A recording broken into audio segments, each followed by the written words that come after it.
ನಮಸ್ಕಾರ. ಜ್ಯೋತಿಷ್ಯ ಬೆಳಕು ಕಾರ್ಯಕ್ರಮದಲ್ಲಿ ಈ ದಿನ 27 ನಕ್ಷತ್ರಗಳಲ್ಲಿ 21ನೇ ನಕ್ಷತ್ರ ಉತ್ತರಾಷಾಢ ನಕ್ಷತ್ರದ ಬಗ್ಗೆ ನೋಡೋಣ. ಈ ನಕ್ಷತ್ರದ ಅಧಿಪತಿ ಬಂದು ರವಿಗ್ರಹ. 1ನೇ ಚರಣ ಧನುಷ್ ರಾಶಿಯಲ್ಲಿ ಸೇರುತ್ತೆ. 2, 3, 4 ಮಕರ ರಾಶಿಯಲ್ಲಿ ಸೇರುತ್ತೆ. ಧನುಷ್ ರಾಶಿ ಅಧಿಪತಿ ಗುರು, ಮಕರ ರಾಶಿ ಅಧಿಪತಿ ಶನಿ, 3 ಗ್ರಹಗಳ ಕಾಂಬಿನೇಷನ್ ಇದೆಯಲ್ಲ, ಸೊ ಬ್ಯೂಟಿಫುಲ್ ಉತ್ತರಾಷಾಢ ನಕ್ಷತ್ರದಲ್ಲಿರೋದು. ಈ ನಕ್ಷತ್ರದಲ್ಲಿ ಕಾಂಬಿನೇಷನ್ ನೋಡಿ ಹೇಗಿದೆ. ಸೊ 3 ಗ್ರಹಗಳ ವರ್ತನೆ ಅವರನ್ನು ಅದ್ಭುತ ವ್ಯಕ್ತಿಗಳನ್ನಾಗಿ ಮಾಡುತ್ತೆ. ಒಂದು, ಅಧಿಕ ಜವಾಬ್ದಾರಿಯನ್ನು ತೆಗೆದುಕೊಳ್ತಕ್ಕಂಥವ್ರು ಇವರು, ಮತ್ತು ಹೆಚ್ಚು ಮಿತ್ರರಿರ್ತಾರೆ. ಯಾರು ಜವಾಬ್ದಾರಿಯನ್ನು ತೆಗೆದುಕೋತಾರೆ ಅವರಿಗೆ ಗೆಳೆಯರು ಕೂಡ ಅಷ್ಟೇ ಜನ ಇರ್ತಾರೆ. ಹೀಗಾಗಿ ಮತ್ತು ಧರ್ಮವನ್ನು ಅನುಸರಿಸುವವರು ಇವರು. ಭಾಳಷ್ಟು ಜನ ಉತ್ತರಾಷಾಢದವರು ಯೋಗ ಯಾವುದು ಶುಭ ಕಾರ್ಯಗಳು ನಡೀತಾ ಇರ್ತಾವಲ್ಲ, ಹೋಮ ಹವನ ಪೂಜ್ಯರ ಒಂದು ಕಾರ್ಯಕ್ರಮಗಳು ಅಥವಾ ಜಾತ್ರಾ ಮಹೋತ್ಸವದಲ್ಲಿರೋ ಕಾರ್ಯಕ್ರಮಗಳು, ಮದುವೆ, ಯಾವುದೇ ದೊಡ್ಡ ದೊಡ್ಡ ಕಾರ್ಯಕ್ರಮಗಳಲ್ಲಿ ಇವರು ಜವಾಬ್ದಾರಿಯನ್ನು ತೆಗೆದುಕೊತಾರೆ ಮತ್ತು ಆಕರ್ಷಕರಾಗಿರ್ತಾರೆ. ಇವರು ನೋಡಲಿಕ್ಕೆ ತುಂಬ ಚೆನ್ನಾಗಿರ್ತಾರೆ.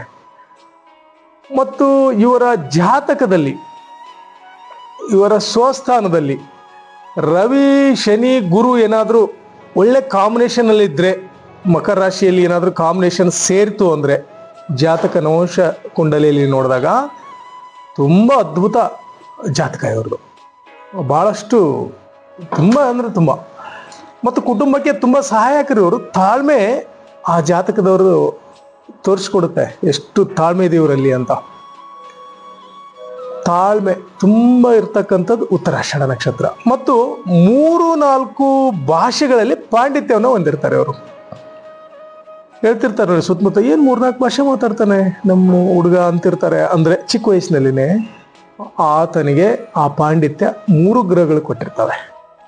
ಹೀಗಾಗಿ ನಿರರ್ಗಳವಾಗಿ ಸರಳವಾಗಿ ಮಾತಾಡ್ತಾರೆ ಅವರು ಆ ಭಾಷೆಗಳನ್ನು.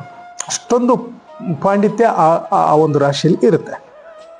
ಮತ್ತು ಇವ್ರದ್ದು ಏನು ಅಂದರೆ, ತುಂಬ ಎಲ್ಲಿ ಡಿಸ್ಟರ್ಬ್ ಬೀಳ್ತಾರೆ ಅಂದರೆ 6, 8, 12ನೇ ಮನೆ ಏನಾದರೂ ಜಾತಕದಲ್ಲಿ ತೊಂದರೆ ಕೊಟ್ಟರೆ, ಈಗೇನಿದೆವಲ್ಲ ಗುಣಗಳು, ಅದಕ್ಕೆ ತದ್ವಿರುದ್ಧವಾಗಿರ್ತವೆ.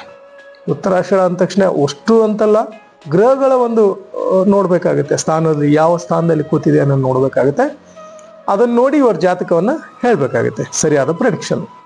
ಮತ್ತು ಇದನ್ನು ನಾವು ಒಳ್ಳೆಯ ಕಾರ್ಯಗಳು ಅಂದರೆ ತುಂಬ ಜವಾಬ್ದಾರಿ ತೆಗೆದುಕೊಳ್ತಕ್ಕಂಥ ಒಂದು ಸ್ಥಾನಕ್ಕೆ ಇದನ್ನು ನಾವು ಕೊಡ್ತೇವೆ. ಪೂಜೆ, ಕೆಲವು ಮುಹೂರ್ತಗಳಿಗೆ ತುಂಬ ಜವಾಬ್ದಾರಿ ಇರ್ತಕ್ಕಂಥ ಕೆಲಸ ಆಗಿರ್ಬೇಕು ಅದು ಕಾರ್ಯ, ಅದಕ್ಕೆ ಇದನ್ನು ಕೊಡ್ತೇವೆ.